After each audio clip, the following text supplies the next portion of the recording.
Let's move on from Adelaide, shall we? Fevers, coughing and a blocked nose. They are the symptoms no one wants, but many of us are struggling to shake this flu season. Just about every person's got something at the moment. So how can you keep your symptoms at bay, as they say at sea? Today, medical expert Dr Nick Coatsworth joins us now live from Canberra. Dr Nick, good morning to you, my friend. Nice to see you. It's not just COVID or the flu going around at the moment, plenty of other things. Oh, Carl, it's just everything at the moment, but I am going to take an opportunity here straight up in the segment to put a plug in for your booster dose of COVID-19 vaccination, particularly if you're over 65, such an important thing to have that fourth dose. But, Carl, moving on to other things, there's some really horrible sounding viruses out there, like the human metapneumovirus, the respiratory syncytial virus, the Boca virus. These are all viruses that in an adult tend to cause a common cold, but at the moment, with so much going around, people are describing feeling unwell for many, many weeks on end as they just encounter virus after virus after virus. And that's the thing, with all this spreading, people are looking for remedies, right? We spoke to another doctor earlier in the show about the concerning rise in burns victims as people try to clear their congestion with steam. That's not exactly the safest alternative, though, is it? Look, it's probably not the safest alternative, and if you're going to do it, make sure the water's not actually boiling at the time. I think that's probably a good message. I mean, what people are trying to do, of course, Sarah, is decongest, and there's a number of over-the-counter decongestants that you can use.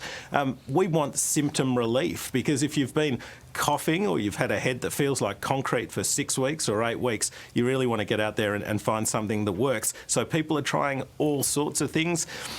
You know what, some things work better than others for individuals. The power of belief is very important here as well. If you believe an over-the-counter medicine's going to work, you'll probably feel a little bit better taking it. Are you saying that they don't? I'm saying that, well, it's the old adage, Carl, there's alternative, what's alternative medicine that works? Medicine. You know, whether that's not to, an apple a day keeps the doctor away, Sarah. But, you know, I think this is a $5 billion industry in Australia, the complementary medicine industry, so it shouldn't be ignored. But what we're saying is that the sort of randomised control trials where, say, you got a product like Armourforce and you'd take 20,000 people and 10,000 people would get the tablet and 10,000 people would get a sugar tablet that looked like Armourforce, and that might demonstrate that there was some deep evidence that there was an effect. But for the majority of those over-the-counter medicines, it's really how you feel taking them rather than a really strong medical effect. My wife should be an ambassador for Armourforce. I mean, she recommends it to every single person and child across Australia, whoever she encounters.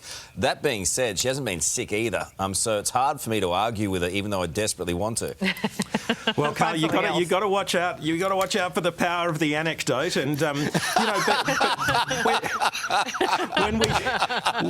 When we look at